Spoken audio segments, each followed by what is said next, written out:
Welcome to MSL Talk with Tom Caravela, a podcast specifically designed for MSLs and all things field medical.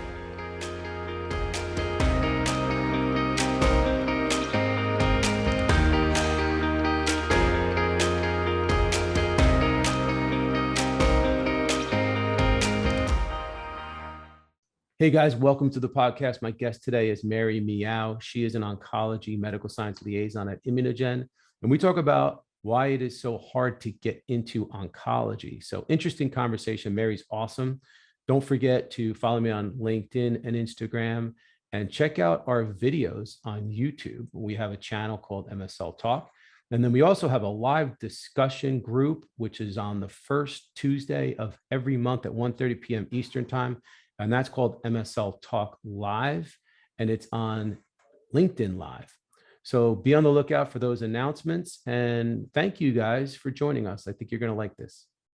Hey, Mary, welcome to the podcast. Thanks for joining me. Thanks for having me. I'm so excited to be on. I know, this is awesome. And for everybody, for those of you that don't know Mary, she and I first met actually through Julie Chen, who's my co-host on the MSL Talk Live, which we do once a month.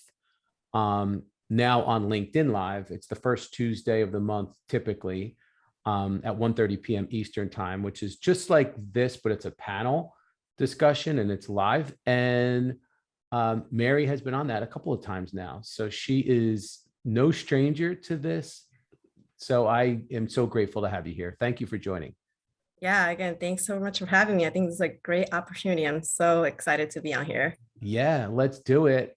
Before I let you introduce yourself, we do have a sponsor for this episode. And this is actually really exciting because the sponsor is Momentum Events, and they're producing the second MSL Best Practices Summit. And that's coming up on September 14th and 15th. What's awesome about this is it's virtual. So everybody can attend. I highly recommend that you do. I already saw the list of speakers and the topics. I'm actually doing a panel, so you can come check out my panel. But you definitely want to try to attend this. It focuses entirely on expanding the MSL role and responsibilities while ensuring core values are maintained to generate value in a compliant and effective manner for KOLs and internal stakeholders. So if you want to check them out or register, or both, just visit their website at momentumevents.com, and then you just search on the MSL Best Practices event, and then you'll find that right on there. Now, they have an offer for anyone listening to this podcast. Use discount code TOM20, so it's TOM20, no spaces, to get a 20% discount on your registration. So momentumevents.com/MSL practices. Discount code is TOM20 to get 20% off. So check that out. And Mary, let's do an intro. Tell everybody who you are and where you're from and all that good stuff. All right. So hi, everyone. I am Mary. I live in California, and I am a pharmacist by training. I start off my career as an oncology pharmacist, and I practiced for over 5 years, and then decided to go into hospital management and pharmacy management. So I did that for 4 years. And I realized at that point how much I missed being in oncology. And that is when I sought out the oncology MSL role. And that is where I am today. So I first joined industry as oncology MSL for AstraZeneca. And I was there for over a year. And then I transitioned to a small biotech company called Immunogen. And that's where I am right now. Awesome. And you came up with this topic, which I think is awesome. It's really exciting. We had kicked around a couple of different ideas, but what you said is true. It is very difficult to get into oncology. So we want to talk about that. And I guess we should start by asking the question, why? So why is oncology so hot right now? Well, I mean, I think my answers might be a little biased because I've always loved oncology. It is my passion. I live and breathe oncology, but I think it's just such a fascinating field. I mean, just speaking on the science itself, right? There's so much cutting edge technology coming out. I mean, just in the last 10 years, all these different treatment options have grown by leaps and bounds across different tumor types. I mean, you have like antibody drug conjugates, you have bispecifics, you have vaccines, you have immunotherapies. Like there's just so much in oncology that it's hard to keep up, but it's so exciting. So that's, I think, one part about why I think oncology is so hot and why everyone wants to get a piece of it. And I think the second part is what touches more your soul, your heart, is just the fact that you're saving lives. You're really making impact on these patients who are living on very limited timelines. And I think just being that space and being able to help them live a few weeks longer, like, a few months longer. I mean, I think that stuff is what really keeps me in oncology and really what drives a lot of people in oncology as well. I mean, like, just to give an example, if anyone attended Asco in June during the plenary session, when they presented the data for Destiny Breast 04, which really gave these patients who didn't really have a lot of options a new treatment regimen, there was a standing ovation after the presentation. And that stuff gives me goosebumps, and that's what keeps me going every day. And I think that's what really drives a lot of people to oncology as well. Totally. I mean, that's what it's all about. And we all know someone, we've all been affected. We all know someone that has, struggled with or had this disease, even if it's a little bit separated from us. But, no one's a stranger to this. So when it comes to good news and it comes to scientific advancements, it's one of the greatest things in our profession that we can see. And I think that that's part of a draw. I think that people want to be involved in that type of excitement and that type of science and that type of advancement potential because of what it can do for the patients. Definitely. Totally agree. So why is it so hard to get into oncology? I mean, let's just cut right to the chase. It's not easy to break in, but it seems like there's a lot of opportunity at the same time. I think the biggest thing about getting into oncology is you really need to have that experience before you can really become a good oncology MSL. I mean, oncology is just so specialized. There's like different terminologies and different terms and different like nuances in oncology that you really need to know that you can't pick up from a textbook. I mean, it's like, just to give an example, right? Like if you're talking about hair loss associated with a certain treatment regimen, it's just not hair loss. Like you need to know that there's different degrees of hair loss. There's like hair thinning, there's total hair loss, there's partial hair loss, and how that matters and how that impacts patients depends on where in the treatment regimen they are. Like, is it in the curative setting? Is it in a palliative setting? Is it first line? Is it second line?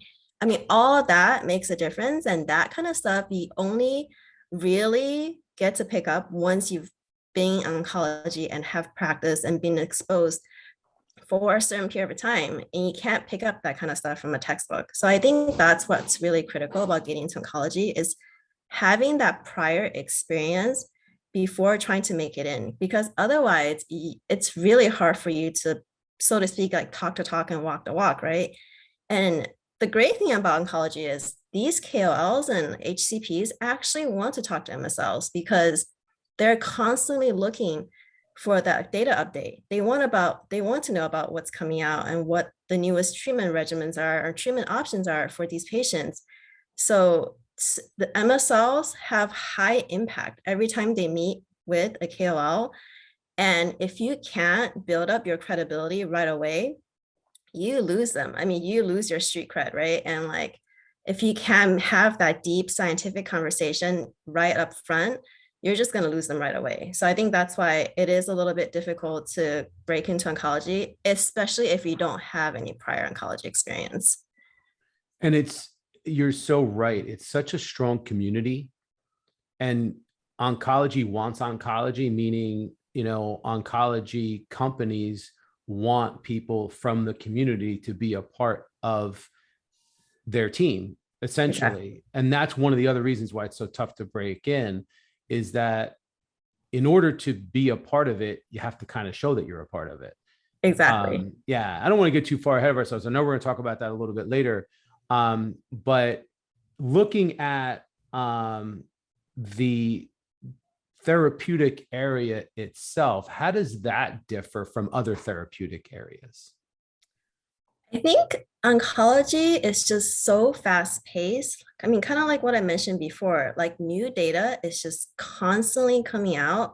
I mean, by the time a drug gets approved by the FDA or it makes it to the national guidelines, it's already old. People have already been doing it for a month or years. And then by that time, new data is coming out. It's just constantly just explosion of data. And you just have to keep on top and stay ahead of everything that's coming out. And I think that's what makes oncology a little bit different. And it's just, the sense of urgency because there are lives at stake and these patients are living on very limited timelines. So I think that's what is a big difference between oncology and some of the other TAs. I mean, for example, if we think about, I'm just going to give out statins as an example. I mean, that's a life-changing class of drugs, right? And also changing lives and making huge impacts for patients. But we're talking about extending lives for years and years instead of months as in oncology. So I think for me, that's one of the biggest difference. And another difference, and it's really in the research piece, and it highlights the highly unmet need for the patients too, is if you look at the phase 1 trials, right? Like oncology phase 1 trials, they're all done with patients who really have no options left. Those are the patients who are doing phase 1 trials. Whereas if you're looking at other TAs, they're healthy volunteers. And I think that for me really highlights the difference between oncology and other TAs. Yeah, that's great. I mean, it's I don't think a lot of people realize like the stuff that you're talking about. Like the only way you would know this is if you're like ingrained in the space. Exactly. So this is valuable information. So the next question is going to be, because people are going to really want to know the answer to this, is how does somebody get into oncology? Well, I feel okay. If you already have oncology experience, I feel like that's a little different. But if you don't, I think the most helpful thing you can do for yourself is get that oncology experience. I mean, definitely expand your network and, try to see if you can get any kind of work experience in an infusion center, in a clinic, in a hospital setting, or even doing like oncology research and things like that. I think that's how you build your foundation to be able to get in. Because, like I said, without that experience, it's really going to be hard for you to survive in an oncology role and be able to pick up all that street talk, so to speak, in a limited amount of time. And then if you do have like oncology experience, then I think, also building up your network, doing your research. And if you have a specific tumor type that you're interested in, like definitely do your due diligence and find out which companies specialize in that tumor type that you're looking for, do your homework, talk to people, and like talk to your local MSLs. Like if you work at a cancer center or like a hospital and that there's an MSL who visits that site, build your relationship with the MSL because they can make connections for you and they can introduce you to people or you can learn from them. And like, if they ever leave their role, that's an opening for you. I mean, I'll tell you, it seems so simple, but that is such an important thing to do. Is if you're a clinician and you're working in the community, you should definitely create relationships with MSLs, even if it's just to gain some insights, do an informational interview. We had a whole podcast about doing informational interviews, how important it is. But once you get that person in your network and get to know them, hopefully get them in your phone. You could, if there's a way that in the future, maybe a position comes up, you could text that person and be like, hey, just saw this position popped up on your company. Any chance you can help me get my resume in front of the right people? And it seems simple, but but that's how it works sometimes. No, it totally is. And same thing with the KOLs too. Like if you work in oncology already, then you should know your territory and you should know who the major players are. So make your connections with them. And that makes a difference if you're going through the interview process. If you can say, like, let's say like you're covering Texas, then you obviously need to know that MD Anderson is a huge player. And if you can say like, oh, I work with so-and-so from MD Anderson, that like, that makes you stand out. And that shows that what you're talking about, your territory and what you're dealing with. Well, and by the way, I mean, we should be clear that it's important to network any opportunity you can get. If you're in the community, you should actually network and get to know as many people in the community as possible. So that goes beyond what's in front of you in your clinical practice. It goes beyond the MSLs. It's anyone that is in the community that either you can be an asset to at some point in time, or that they may be an asset to you. It works both ways. And I think that that's important when you're networking, is to let people know, hey, I'd love to help you out in any way I can. Yeah. So keep that in mind. All right. So let's just say you transition in. So you wind up, you're in an oncology MSL role and you transition in. Like, what do you need to do to prepare yourself and ensure your success in that transition? Learn, learn, learn. I mean, really gotta, just immerse yourself in that, in the data, in the environment, talk to as many people as you can, really know your product, really know your own data, but also your competitors, because oncology is all about like, there's just so many options out there. There's so many drugs coming out. Like, you need to not only know your own drug and data, you should know your competitors and what the competitive landscape looks like. I think that's really important. Join professional societies like Asco is a great one. You get a lot of resources from there. And you just talk to as many people as you can, do a lot of field rides, learn from your fellow MSLs. I mean, that's how I think that you can just keep your options open and just keep learning, learning, learning. Yeah, ASCO is a no-brainer. I mean, you definitely want to mark that on your calendar. Try to get out there every year. Some companies don't send everyone, some do. Sometimes you're lucky enough to be able to go and sometimes not. But if you're in the oncology space, especially if you're looking to break into this space, or if you're in oncology, you're looking to become an MSL or you're looking to get a position in industry, you need to get there. It's the number one greatest networking opportunity for people in oncology in the whole year. Really, it's in the beginning of June. Put it on your calendar, get yourself out there, bring a ton of business cards, be organized, do your research ahead of time, figure out what companies you want to see, who you want to network with, start getting feelers out there on LinkedIn, set up meetings ahead of time. That's really good advice. And I think it's important to make sure that you stay connected within the community, just like you said, because that's going to help you grow your career once you're in. Yeah, exactly. And that's just one conference. I mean, there are a lot of other ones depending on your specific tumor type. There's a lot of local conferences that you can meet to, and that would be great for getting to know your territory if you join a lot of the local conferences. So any kind of conference, I think is good, especially now that we're live. You just get to meet so many people in a short amount of time. It's awesome. Yeah, yeah, for sure. All right, so we're going to do something a little different. We're going to flip the script right now because Mary has some questions for me. In the course of our preparation for this, she actually started firing some questions out, and I'm like, all right, let's do it. Let's go. So what do you got for me?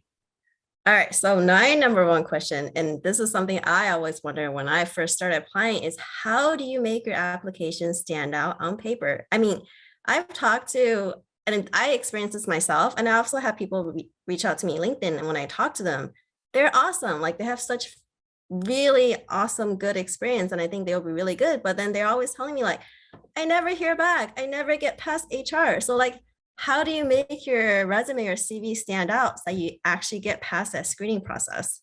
Yeah, this is a question that I get all the time. And it's an important one because if you don't have the right keywords, phrases, and information documented on your CV, you're not going to get to go. You're not going to pass go. You're not going to get to where you need to be. So the first thing that you want to do is you want to make sure that before you apply to any position, and this goes for any position, and I want everybody to listen to what I'm about to say very clearly because it's really, really important. It could change the whole course of your job search. Take the job description, highlight the keywords, phrases, and language specific to that job description, and take those and incorporate them into your CV where you can. And when the reason I say where you can is because you need to support everything that you're putting on your CV. Anything you put on your CV, you need to support. You can't just put keywords and transferable skills and phrases onto your CV unless it's something that you've done, you're capable of doing, or you have some level of background or experience in. But the reason I'm saying that you want to be really specific in using their language is because on their job description, their applicant tracking system is going to be set to those keyword phrases and that language. So if you incorporate it into your CV, let's just say you're saying the same thing, you're doing the same thing, you're just not using the right language. Well, by making this change, incorporating the right language and the right keywords and the right phrases, you're now going to be, you're going to prove to be a match for that job description and for that opportunity. So when you apply, it's going to stand out. And this doesn't just go for the way the electronic and digital applicant tracking systems, AI, let's call it, or, artificial intelligence. It goes for when someone's reviewing your CV against the job description, they're going to be looking for that same stuff. So once you include it, you now are matching the job description and you have a much better chance of being selected. So that's the number one thing I think people need to do to make their resume stand out, get noticed. It's if you change your CV to a pink background, yeah, it's going to get noticed. It's not going to get noticed in a good way, right? I mean, I don't want you to get crazy. Some people get really super creative and they send their CV out to get reformatted, or they send it out to a specialist and it has all these fancy charts and graphs and boxes and images and all this other stuff. And to tell you the truth, it's actually going to hurt you, because that stuff doesn't get picked up in applicant tracking system filters. It's the language, it's the keywords, it's the phrases. That's what you want to focus on. That's really helpful, Tom. And I'm sure our listeners will benefit a ton. I wish I had that when I was applying, because it took me lots of tries to get there. Okay, but let's make it a little more specific to oncology then. So if you're looking specifically to hire oncology MSLs, what are your clients looking for? So that's a good question. It does vary, but I will tell you this. Most times, again, I said it before, oncology wants oncology. So if you're a neuroscience expert and let's say you're an MSL and your whole background's in neuroscience, I wouldn't apply for an oncology MSL position, because they're probably not going to want to see you. Maybe rare instances, but so number one, you want to highlight your oncology expertise. More specifically, my clients typically look for clinical experience. So if let's just say you're a clinical pharmacist, or let's say you're a BCOP, a board certified oncology pharmacist, very desirable. That background is a very desirable thing to have on your resume. It's going to get flagged in a good way. So that's definitely something that you want to document. Oncology is so much about the patient that if you have oncology research experience, I'm not saying it's bad, not at all. And I'm not saying that you're not a good fit for an MSL position, but clients typically want to see some experience with the patient, some type of clinical experience. So that piece of it, I think, trumps everything else. So highlight experience that you have in a clinical setting. I think that that's going to be really important in how you document it, again, against what it says on the job description, because when they see that, they can say, wow, this is really relevant. This person knows their stuff. You also want to be specific about what type of oncology experience you have. You want to just say oncology. You want to talk about tumor types. And are you talking about, do you have experience more in hematology oncology? Is it more medical oncology? Is it, is it lung cancer? Is it pancreatic cancer? Is it head and neck, GU? Like, you really want to be as specific as you possibly can. And you also want to document anything that would lend itself to you being a good fit as an MSL. What types of writing skills do you have? Abstracts, articles, presentations, put everything on there. And a lot of times people say to me, well, Tom, you know what, if I do that, my CV is going to be 14 pages. Okay, then it's 14 pages. Maybe you have a 2-page version that references for a complete CV, please, notify, whatever, but you want to have that full version, because you want to be able to show everything that you've done and everything that you're capable of doing. So I hope that helps. You totally hit on a nail, Tommy. I mean, oncology is all about the patients, and having that direct patient experience is so invaluable. Totally agree. So with that, like what advice then would you have for any kind of or MSLs or aspiring MSLs to transition to oncology? Well, and I don't want to be redundant and just repeat what you said, Yeah. but if you don't have oncology experience and you really want to get in the space, you have to factor in a couple of years of service in the space. Otherwise, you're not really going to be a viable candidate. I just had someone reach out to me on LinkedIn literally last night. And they're like, okay, I just started this new job. I'm in this biotech company in an entry level position. And I'm going to stay here for 6 months and then I'm going to transition into being an MSL. Do you think that's a good idea? Well, I can't tell you that in 6 months you're going to be ready for an MSL role or someone's going to want to hire you for an MSL role. It might take years. I think it's good that you're out there getting professional experience, you're getting industry experience. But when we look at oncology, you have to be prepared to be in it for a little while. So I think it's important to level set your expectations, get as much experience as you can, try to get experience on the patient care side, obviously on the clinical side, and do everything that you can to make yourself an attractive candidate. So if you have the clinical piece, and let's just say, let's fast forward. So you have the clinical piece and you have a really good oncology background, but you're not getting noticed. Well, what else are you bringing to the table? What presentations can you show that you've done? How are you as a speaker? How are you as a writer? What kind of, publications or abstracts or articles have you done that are going to show that you can be a good written communicator in the role? Because that's a big part of it as well. How are your interpersonal skills? It's hard to highlight that on a CV, but you certainly can.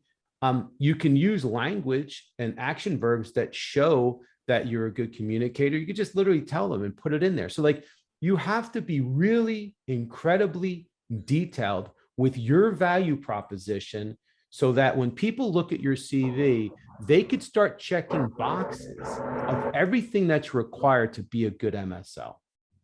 And it's a lot. It's a lot of work. I mean, I try to tell people, every once in a while, someone like knows someone and they just kind of get lucky and they're in the right place at the right time and it works out. And then there's other times where it takes years for people to break in. I agree. It took me almost a year to break in, so totally get it. And then last question. I'm gonna flip the question around. What you asked me, I'm gonna ask you. Like, what advice do you have for people once they land in oncology? Well, and this again, and like, I don't want to sound redundant, but once you land a role as an oncology MSL, it's a competitive environment. So now you're in this community of people all around you that probably have a decent amount of experience, or at least more than you. So how do you stand out? How do you establish your career? How do you grow your career? Well, you do it one day at a time. There's no such thing as the 5-run home run. Don't think that you're going to show up on day one and you're going to have 5 years of experience. Every single day, you need to be working towards developing your resume, your skill set, your experience, your background, so that a year from now, 2 years from now, 3 years from now, you're going to have a really nice body of work that you can document on your resume. So you want to work each and every day. Now, what are some of the things that you should be doing? Well, the first thing that you should do is let's just say you're on a basketball team and, you're new and, you're good, but you're not the best and you want to get better. The first thing I would do is I'd find the best player on the team and I'd work with that person. I'd ask that person to help me. I'd emulate that person. I would see what their workout routine is like. How much extra do they put in? What kind of drills do they do? What kind of cardio do they do? What's their nutrition, their diet? How often do they do free throws? Whatever. I'm not a basketball player. I'm a wrestler. I used the wrong analogy. But the point of the matter is surround yourself with performers. Surround yourself with leaders and senior folks that are going to be able to bring you to the next level. Emulate what they do. Ask them questions. Spend time with them. And that's how you want to model your career after the people that are best in the role. It's almost like, you're going in for a test and you grab somebody on the way out and say, hey, by any chance, do you have the answers to this test? And they're like, oh yeah, by the way, I do. Here it is. Like, not that it's that easy, but I could tell you that the mentors that are out there that I know that I've had on this podcast, they're delighted to help people that come in the beginning of their career, to show them the ropes and what it is that they need to do to find success. So that's the first thing that I would do. The second thing I would do is, or the next thing I would do is, as you're building up this body of work, document it. Pull your resume out, your CV out every 3 months, at once a quarter, once every 6 months. Make sure that at least twice a year, let's just say during Christmas break and during the summertime, during 4th of July weekend, I don't know, give it a name. Like twice a year, you're going to revise, update, and put into your CV all of the things that you've accomplished over that 3 to 6 month period. And now what happens is, this is a living, breathing, growing document that when it comes time, whether it's for that promotion or whether it's for a new job, you're set, you're ready to go. I would absolutely do that. I would also be really, really diligent on LinkedIn. I would be on LinkedIn weekly. I would connect with every single person you interact with in your professional life. So every day, at the end of the day, make a list of all the people that you interacted with, internally and externally, and send them a connection request. Hey, great chatting with you today. Want to add you to my professional network. Please let me know if I can ever be of help to you. Boom. Now you have that person in your network. You also offered to help that person, which I think is really important. And maybe you might have to take them, they might take you up on that, which you really want to make sure you do a good job, because now what you're doing is you're building relationships. You're also building indebtedness, and that's what helps you grow your career. So those are really the 3 things that I would do right from the get-go. Is I would start out by emulating the top key players and senior folks on your team. I would document your success. And I would get on to LinkedIn each and every day to make sure that in addition to doing the stuff that you need to do on a day-to-day basis, you're also building your network so that you have those relationships for when you need them down the road, when you start a job search or when you're looking for a promotion. That is such great advice. And I love that alert. I think I heard it from your podcast. So I actually have an alert on my calendar every month. Actually, that reminds me, if I have done anything that's worth writing down, I actually jot it down on a tracker and I track it every month just so that I have a living document. Well, it's funny, but like, some people like every Easter, they change the batteries in their smoke detectors, right? Like there's things that you do regularly each year. You go to I get my teeth cleaned every 6 months without fail. Sometimes I shrink it and every 4 months I go, because I believe in good dental hygiene and I believe in white teeth. Anyway, that's a little too much about me. The point of the matter is, it's not a question. It's not like, well, I sometimes go to the dentist. It's not. It's at least 2 to 3 times a year without fail. And I think that if you take that same approach with your CV, you're never going to be stumped as to what you need to say and incorporate into it when the time comes. I can't tell you how many people, they come to me and are like, well, my CV's not updated. It's like, well, dude, it's been 5 years. Like, well, can you help me? Probably not. I mean, like, you need to document this stuff. I can help you with it, but you need to still know what it is that you did. So don't wind up in that situation where you're trying to recollect what you accomplished over the course of several years in a few minutes, sitting down trying to rewrite your CV. Oh yeah, I totally agree. And I so agree with, what you said about just emulate the top players in the field, because I think, with oncology MSLs, a lot of these professionals are coming in from at the top of their game. I mean, a lot of these have been practicing oncology clinicians for like years, and they're coming in at the top of the game, and they have to accept that they're starting over in a new role. And you have to be in that mindset that you are starting over. You're no longer at the top. And you just have to be in that humble headspace to just learn as much as you can and try to talk to as many people as you can and, be humble. Yeah. Oh, no doubt. No doubt.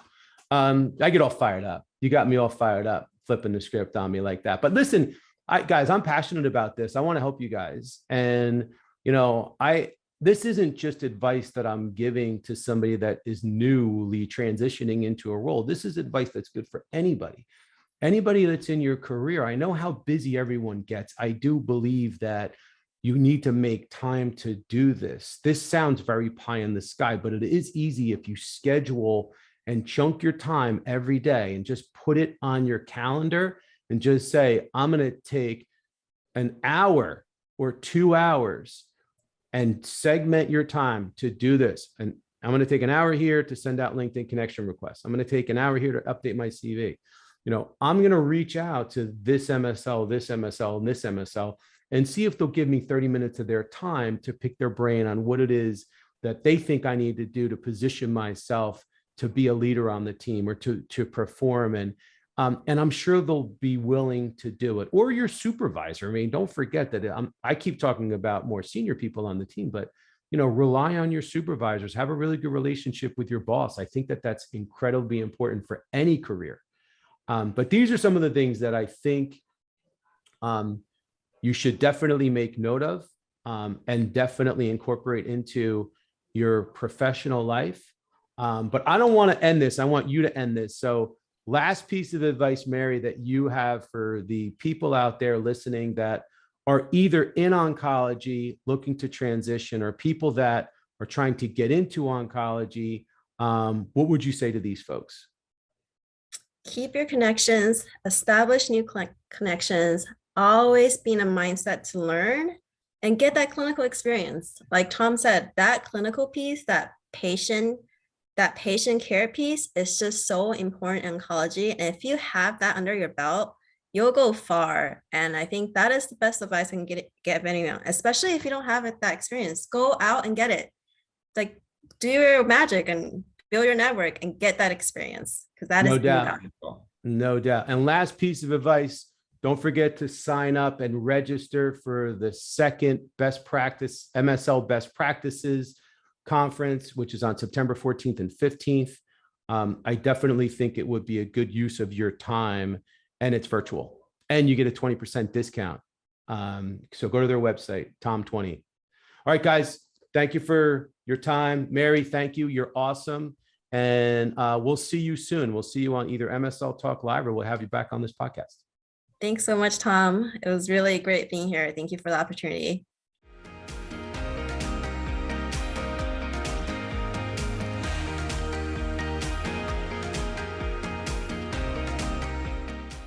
Thank you so much for listening to the show. If you've enjoyed it, please subscribe so that you don't miss episodes in the future, and feel free to leave a rating or a review or a comment. Thanks again, and I look forward to seeing you again soon.